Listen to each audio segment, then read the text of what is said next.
Press the bell icon on our YouTube app and never miss another video from SpotboyE.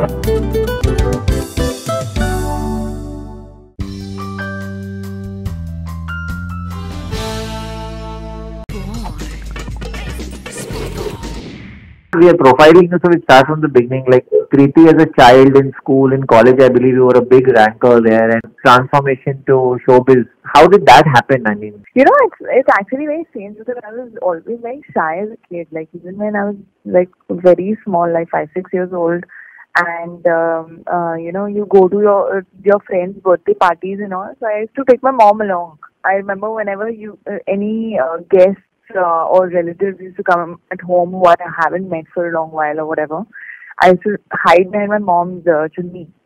So I was that shy. So I was always studious while growing up in school and in college. Dance was probably one thing which I was really interested in right from childhood. I used to dance on Madhuri Dixit songs, Akhiyan Milao Kabhi Akhiyan Churao being my favorite. But I was not amongst the kids who, are really out there and, super extrovert.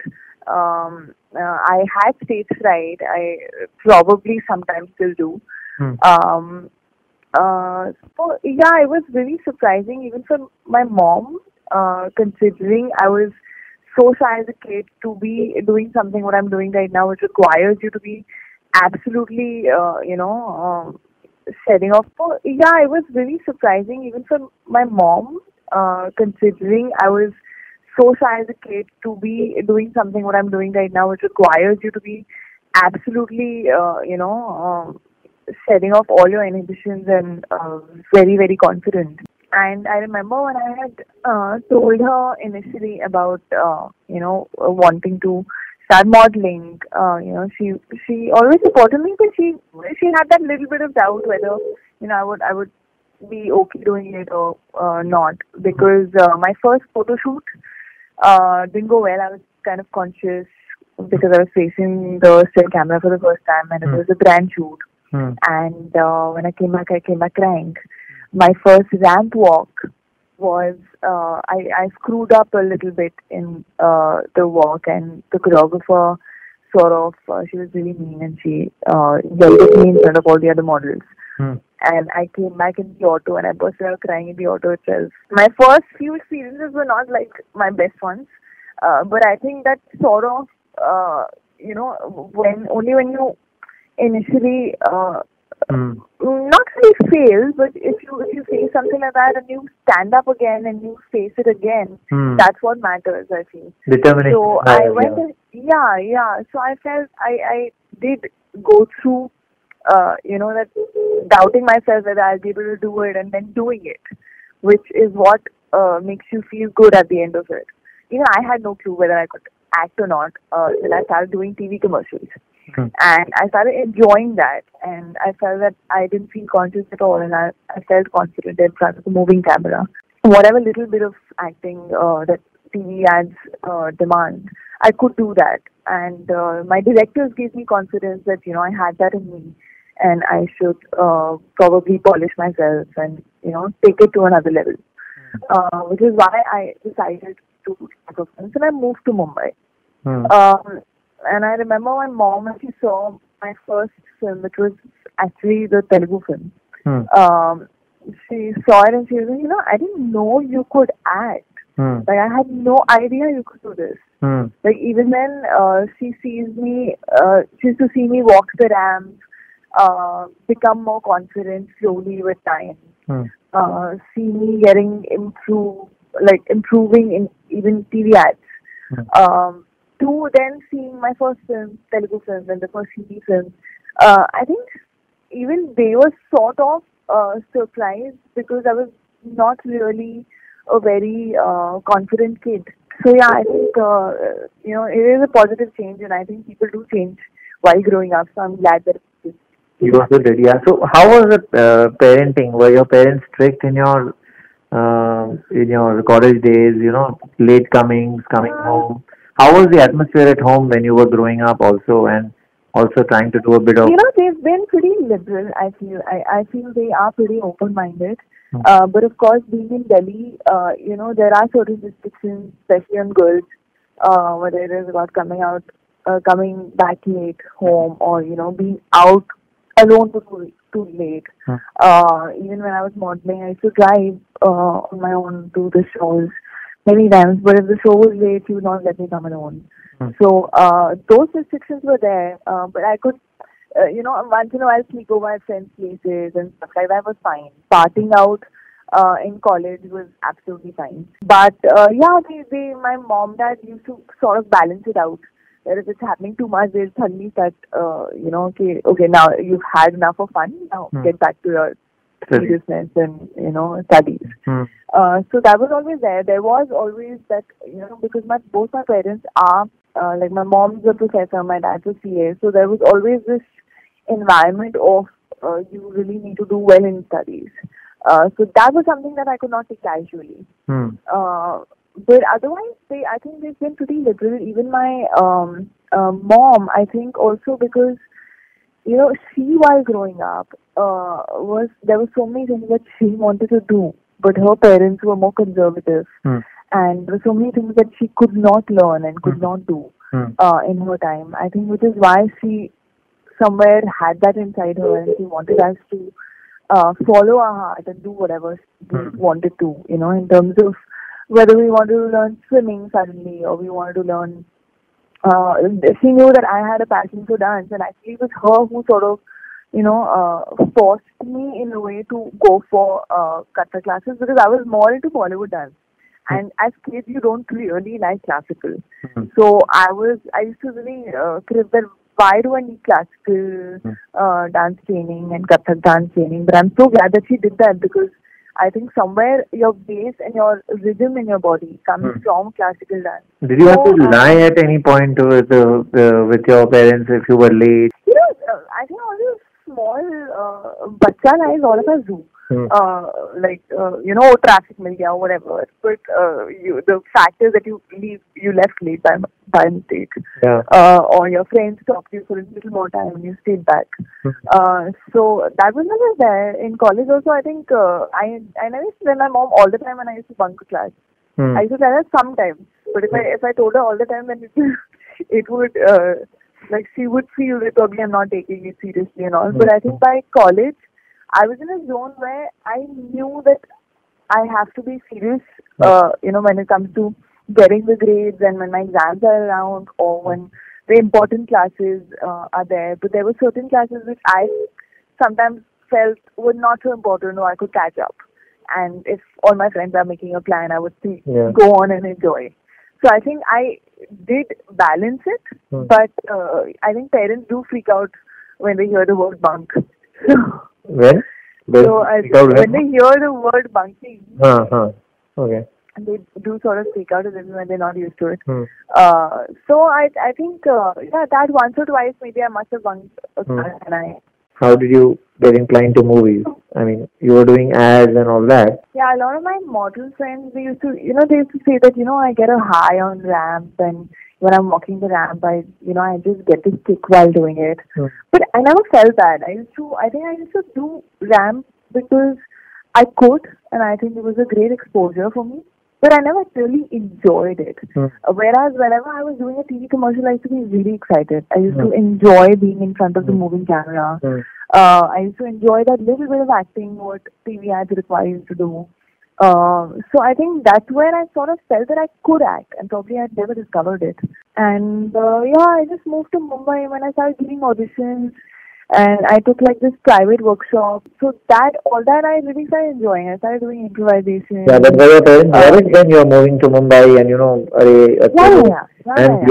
Bollywood reputation here, it's a big bad world. Was that coming into? Yeah. So while I was already in my BTech and I was doing modeling, I think my parents were aware of the fact that I wanted to finally try for acting. I finished my BTech.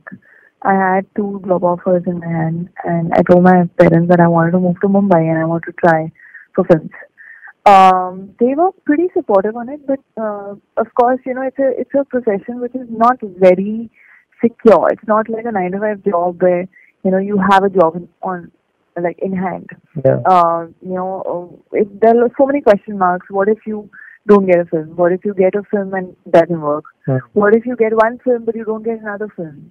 What if after 4 films you don't work in the industry? So there are a lot of question marks. So for someone coming from a middle class family, I think that security is always very, very important. And especially for my dad, I think he was very protective of me. And so I basically had a deal with them, and I told them that I'm going to go and I'll try for films, and I'll also prepare for GMAT. And I'll get a good score, which is valid for 5 years. So if at all nothing works out, I have this score, so I can always go and do my MBA.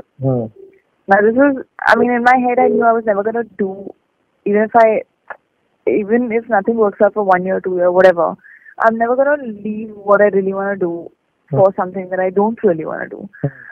But I did prepare for MBA. I did give my GMAT. I had done my one schedule of the Telugu film, and I had a 2-month gap when I gave my GMAT entrance exam. I got a decent score. I got a 710.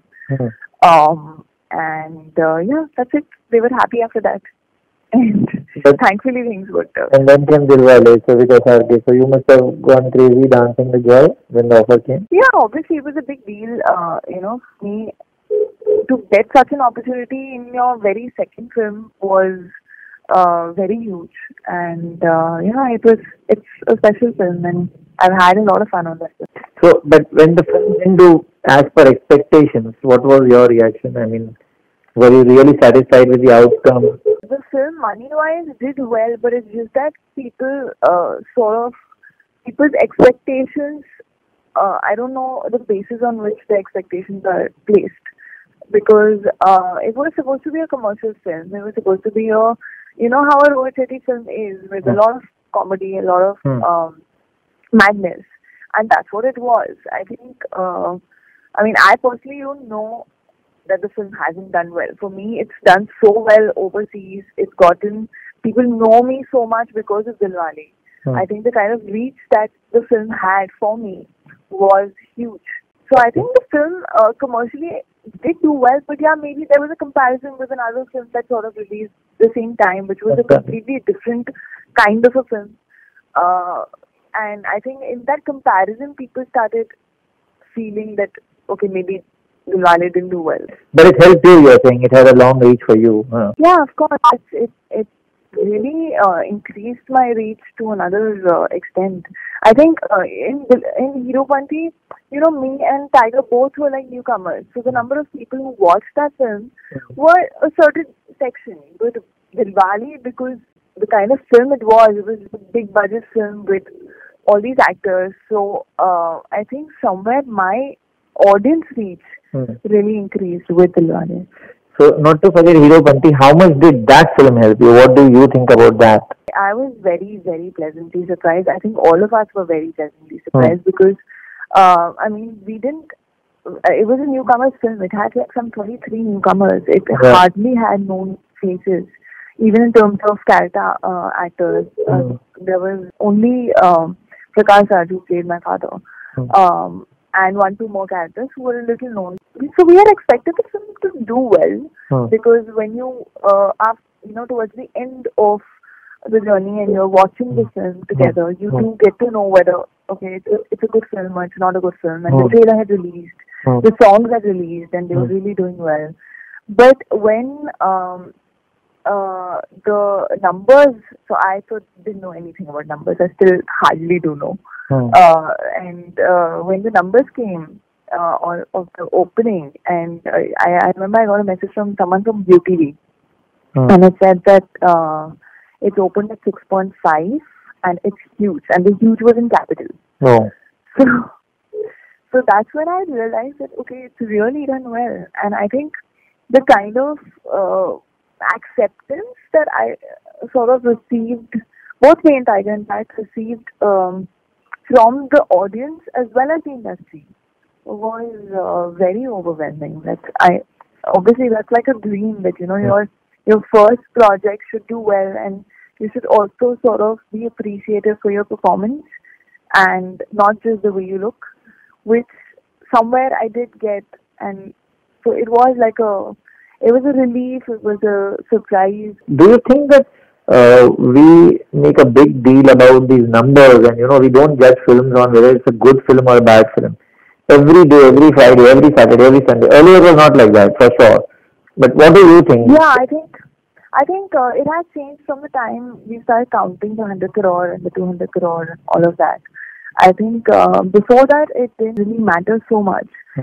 Honestly speaking, I think now because I'm a part of the industry, I do hear all these things more often, and I do sort of maybe judge whether a film is done well or not done well on the basis of the numbers that I hear. But I am not so sure if the normal janta, the normal audience, even gets to know the detail of these numbers. I think it's more about the buzz and the word of mouth, and whether you have liked the film or not liked the film. That's what's more important, I feel. I don't know whether Band Baja Barat did great numbers, but it was a really good film, and everyone knows that. Should also at the same time talk about films that have been beautiful films, regardless of the numbers that they've done.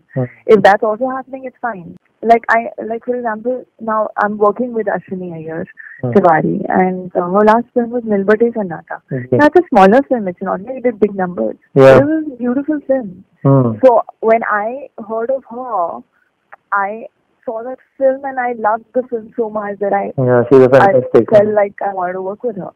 Yeah, so I think I personally don't really go so much on numbers. I think there are a lot of films that do great numbers, but for me, I have not liked those films. So it doesn't really matter. It's a personal choice. Yeah, you don't like those films many times, yeah. Yeah, there's so many films that do really well on box office, but it's a personal choice whether you have liked the film or not. So it must have happened with you also sometimes. Yeah, many times. Okay, so going over to Raabta, now how did this film happen? See, I signed Raabta while I was shooting for Lalwani. Okay, but it hadn't gone on flows, so you know how the industry is. Yeah, it went on floors much later. Yeah, so all these uncertainties in the industry and all.